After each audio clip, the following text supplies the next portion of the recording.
ఆచి చికెన్ మసాలా. తీవ్ర ఎండల నేపథ్యంలో చల్లని కబురు చెప్పింది వాతావరణ శాఖ. నైరుతి పశ్చిమ మధ్య బంగాళాఖాతంలో ఏర్పడిన అల్పపీడనం ప్రభావంతో తెలుగు రాష్ట్రాల్లో వాతావరణం ఒక్కసారిగా మారిపోతుంది. ఒకవైపు పలు జిల్లాల్లో ఉరుములు మెరుపులతో కూడిన భారీ వర్షాలు కురిసే అవకాశం ఉండగా, మరోవైపు ఎండల తీవ్రత కూడా పెరగనుంది. అయితే వచ్చే 3 రోజులు భారీ వర్షాలు కురిసే అవకాశం ఉన్నట్లు అధికారులు తెలిపారు. మరోవైపు నైరుతి రుతుపవనాలు రేపు అండమాన్ దీవులను తాకనున్నాయి. ఇక ప్రస్తుతం సముద్ర మట్టానికి సుమారు 4.5 కిలోమీటర్ల ఎత్తు వరకు తుఫాను వలయం విస్తరించి ఉందని, ఇది రుతుపవనాల పురోగతికి ఊతమిస్తుందని వాతావరణ కేంద్రం అంచనా వేస్తుంది. దీంతో అండమాన్ నికోబార్ ప్రాంతాల్లో ఉరుములు మెరుపులతో కూడిన తేలికపాటి నుంచి మోస్తారు వర్షాలు కురిసే సూచనలు ఉన్నాయి.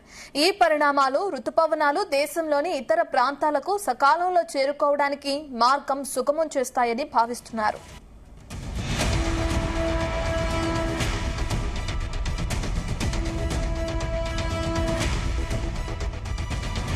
దీనికి సంబంధించిన పూర్తి డీటెయిల్స్ మా కరెస్పాండెంట్ నగేష్ అందిస్తారు. నగేష్, మనం చూస్తున్నాం రుతుపవనాల రాకతో 3 రోజుల పాటు వర్షాలు అంటున్నారు. అట్ ద సేమ్ టైం ఎండలు కూడా అదే రీతిలో ఉండే అవకాశాలు ఉన్నాయని కూడా వాతావరణ శాఖ అధికారులు తెలియజేయడం మనం చూస్తున్నాం. ఏంటి ఈ సడన్ మార్పుకి కారణాలు ఏమై ఉండొచ్చు అనుకోవచ్చు, ఎలా చూడొచ్చు? రత్న, నైరుతి రుతుపవనాలు ముందే వచ్చేసాయి. ముఖ్యంగా ఈ ఎండాకాలం ఒకవైపు ఎండ తీవ్రత ఎక్కువగా ఉన్న నేపథ్యంలో మరోవైపు కొన్ని ప్రాంతాల్లో చల్లటి కబురు అందించుకోవచ్చు. దీంతో వాతావరణంలో ఒకసారిగా మార్పులు వచ్చాయి. ఈ నేపథ్యంలో ఈ నెల 26న కేరళ తీరాన్ని రుతుపవనాలు తాకే అవకాశం ఉందని చెప్పి వాతావరణ నిపుణులు అయితే అంచనా వేస్తున్నారు. అంతకుముందే అంటే వారం 10 రోజుల ముందుగానే అండమాన్ నికోబార్ దీవులకు నైరుతి రుతుపవనాలు తాకే సూచనలు అయితే కనిపిస్తున్నట్టు IMD తెలిపింది. నైరుతి రుతుపవనాల సహజంగా జూన్ మొదటి వారంలో అయితే వస్తూ ఉంటాయి. కానీ ఈసారి కొంత అంతకంటే ముందుగానే అంటే 10 రోజుల ముందుగానే రుతుపవనాలు ఇక్కడ అండమాన్ తీరాన్ని తాకినట్టుగా నిపుణులు అయితే చెప్తున్నారు. ఏదేమైనా మరోసారి వాతావరణంలో కొన్ని మార్పులు రావడం, ఒకసారిగా వేడిగా ఉన్న వాతావరణం చల్లబడడం అనేది కొంత ఉపశమనం కలిగించే విషయం అని చెప్పుకోవచ్చు. అయితే మరోవైపు చూస్తే అల్పపీడన ప్రభావంతో మరో 24 గంటల్లో ఈదురుగాలులతో కూడిన వర్షాలు కూడా కురుస్తాయని చెబుతున్నారు. గంటకు 30 నుంచి 40 కిలోమీటర్ల వేగంతో వర్షాలు కురిసే అవకాశం ఉంది. అయితే ఇది ఒక అలర్ట్ గా చెప్పుకోవచ్చు. ఎదురుగాలతో కూడిన వర్షం కాబట్టి ఇప్పుడు కొంత ఎవరైతే మామిడి సీజన్ మీద ఆధారపడిన రైతులు ఉంటారో వారికి కొంత నష్టం కలిగే అవకాశం ఉంటుంది. ఈ నేపథ్యంలో ఇది ముందస్తుగా హెచ్చరిక అని చెబుతుంది వాతావరణ శాఖ. ఒకవైపు నైరుతి రుతుపవనాలు చురుగ్గా కలుగుతున్న నేపథ్యంలో మరోవైపు అల్పపీడన ప్రభావం కూడా తెలంగాణపై ఉంటుందనేది చెబుతున్నారు. దీంతో ముందస్తుగా ఏదైతే వాతావరణ సూచనల ప్రకారం రైతులు కావచ్చు, ఇతర వర్గాల వారు తగిన జాగ్రత్తలు తీసుకోవాలని చెబుతూ ఉన్నారు. తెలుగు రాష్ట్ర ప్రజలకు ఇది ఒకవైపు ఎండలు, మరోవైపు వానలు అనేది 2 రకాలుగా మనకు వినిపిస్తున్న వార్త. దీంతో ఇప్పటికైతే ప్రస్తుతానికి ఉక్కపోత వాతావరణం ఉంది. కొన్ని జిల్లాల్లో 40 నుంచి 45 డిగ్రీల ఉష్ణోగ్రత కూడా నమోదవుతుంది. ఆ నేపథ్యంలో చూస్తే కొంత ఇది ఉపశమనం కలిగించే వార్త. IMD ఇచ్చిన సూచనల ప్రకారం చూస్తే 5 రోజుల పాటు అంటే రేపటి నుంచి 4 రోజుల పాటు ఆంధ్రప్రదేశ్, తెలంగాణలో వాతావరణంలో విచిత్రమైన పరిస్థితులు ఉంటాయని చెప్పి చెప్తూ ఉన్నారు.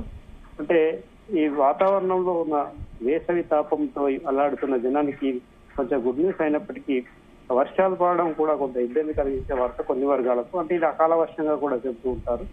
అయితే ప్రస్తుతం పశ్చిమ మధ్య బంగాళాఖాతంలో కొనసాగుతున్న బలమైన అల్పపీడనం సముద్ర మట్టానికి 5.8 కిలోమీటర్ల ఎత్తు వరకు విస్తరించి ఉందని అయితే వాతావరణ నిపుణులు చెప్తున్నారు. దీంతో కొన్ని ప్రాంతాల్లో వర్షాలు కురిసే అవకాశం ఉంది. ముఖ్యంగా ఈ ప్రస్తుతానికైతే భద్రాద్రి కొత్తగూడెం, ఖమ్మం, మహబూబాబాద్ జిల్లాల్లో ఉరుములు మెరుపులతో కూడిన వర్షం కురిసే అవకాశం ఉందని అయితే సూచనలు అయితే ఇస్తున్నారు. జయశంకర్, భూపాలపల్లి కావచ్చు, ములుగు కావచ్చు, ఈ జిల్లాల్లో కొంత ఈదురుగాళ్ల ప్రభావం ఎక్కువగా ఉంటుందని అయితే చెప్తున్నారు.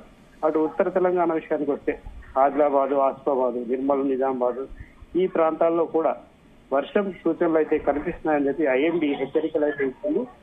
ఏదేమైనా ఒక 3 నుంచి 4 రోజుల పాటు వాతావరణంలో మార్పుల కారణంగా ఉష్ణోగ్రతలు తగ్గే అవకాశం ఉంటుంది.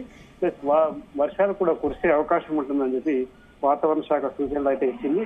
ఈ నేపథ్యంలో అటు వాతావరణ నిపుణుల సూచనలు పాటిస్తూనే కొంత జాగ్రత్తలు తీసుకోవాల్సిన అవసరం ఉంది రైతులు. ముఖ్యంగా ఈదురుగాలతో కూడిన వర్షం కారణంగా కొన్ని పంటలు అయితే దెబ్బతింటాయి. ప్లస్ ఇప్పుడు ధాన్యం ఆరబోసే సీజన్ కాబట్టి మిల్లులకు ధాన్యం తరలించే సీజన్ కాబట్టి అకాల వర్షంతో రైతులు ఇబ్బందులు పడకుండా ముందస్తు టాల్పాలిన్ కవర్ కావచ్చు, ఇతర రక్షణ చర్యలు అయితే పాటించాల్సి ఉంటుంది.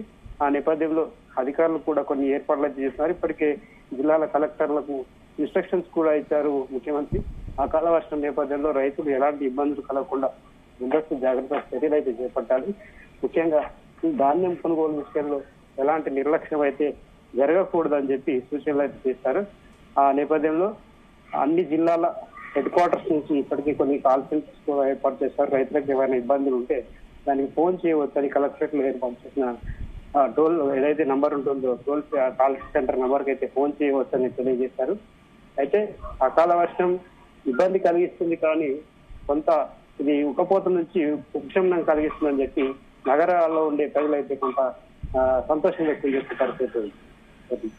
అంటే నగేష్, ముందుగానే తొలకరి జల్లులు ఇటు తాకే అవకాశాలు ఎక్కువగా కనిపిస్తున్నాయి అనుకోవచ్చా? యాక్చువల్గా ఇది మే, అంటే జూన్ జూలైలో ఇంతకు ముందు వర్షాలు రావటం మనం చూసాం, కానీ మే మిడిల్ నుంచే వర్షపాతం నమోదవుతుందని వాతావరణ శాఖ అధికారులు తెలియజేస్తున్నారు. అంటే ఎలా చూడొచ్చంటారు? వాతావరణంలో మార్పుల్ని ఇప్పటి నుంచి మొదలయ్యాయి అనుకోవచ్చు. వాతావరణంలో మార్పుల కారణంగానే మే 3వ వారంలో, ఈ 2వ వారం నుంచి 3వ వారంలో అండమాన్ తీవ్రని నైరుతి ఋతుపవనాలు తాకే అవకాశం ఉందని చెప్పి వాతావరణ శాఖ అధికారులు అయితే సూచనలు చేశారు. సాధారణంగా జూన్ మొదటి వారం లేదా 2వ వారంలో నైరుతి ఋతుపవనాల ప్రభావం అయితే కనిపిస్తుంది. కేరళ తీరాన్ని నైరుతి ఋతుపవనాలు తాకిన తర్వాత వర్షాలు మొదలవుతూ ఉంటాయి. అయితే ఈసారి కేరళ తీరాన్ని ఋతుపవనాలు తాకే ముందుగానే అండమాన్ తీరాన్ని తాకుతాయి. ఈలోగా కొంత అకాల వర్షం కురిసే అవకాశం ఉందని చెప్పి వాతావరణ శాఖ అలర్ట్స్ అయితే ఇచ్చింది. దీంతో మే నెలలో పెద్ద ఎత్తున అంటే ఈదురుగాళ్లతో కూడిన వర్షాలు కురిసే అవకాశం కొన్ని జిల్లాలకు మాత్రం ఉందని కూడా కొన్ని అలర్ట్స్ అయితే ఇచ్చింది. అయితే ఎండాకాలంలో వర్షం కురవడము కొంత నగరవాసులకు కావచ్చు, పట్టణ ప్రాంతాల్లో ఉండే ప్రజలకు కొంచెం ఉపశమనం కలిగించే వార్త అయినప్పటికీ ముఖ్యంగా గ్రామీణ ప్రాంతాల్లో ఉండే రైతులు కావచ్చు, పాడి పరిశ్రమపై ఆధారపడిన వారికి కొంత ఇబ్బంది కలిగిస్తూ ఉంటుంది. ఎందుకంటే ఇది ధాన్యం కొనుగోలు చేసే సీజన్ కాబట్టి ధాన్యం కొనుగోలు అమ్మకాలు జరిగే సీజన్ లో ఈ వర్షాలు కురిస్తే మాత్రం వారికి చాలా ఇబ్బందులు ఉంటాయి. ప్యాడీ ప్రొక్యూర్మెంట్ జరిగిన తర్వాత వాటిని ఇళ్లకు తరలించే క్రమంలో ఒక లారీల కొరత ఒక విధంగా ఇబ్బంది ఉంటే, హమాలీల కొరత మరో విధంగా ఉంటుంది. అదే క్రమంలో అకాల వర్షాలు కురిస్తే ఆరుబోసిన ధాన్యం కాస్త తడిసి ముద్దవుతుంది. ఈ నేపథ్యంలో వారు కాయ కష్టం చేసి 4 నెలల పాటు పండించిన పంట అంతా నేలపాలు అవుతుంది. కాబట్టి రైతులు కొంత ఈ విషయంలో ఆందోళన చెందుతున్నారు. అయితే దీనికి సంబంధించి ముందస్తు జాగ్రత్త చర్యలు అయితే చేపట్టాలని చెప్పి ఉన్నతాధికారులు ఇప్పటికే ఎవరైతే క్షేత్రస్థాయి అధికారులు ఉంటారో వాళ్లకు ఆలోచించారు. ఆ విధంగా అయితే అలర్ట్స్ అయితే కొనసాగుతూ ఉన్నాయి. Thank you Nagesh.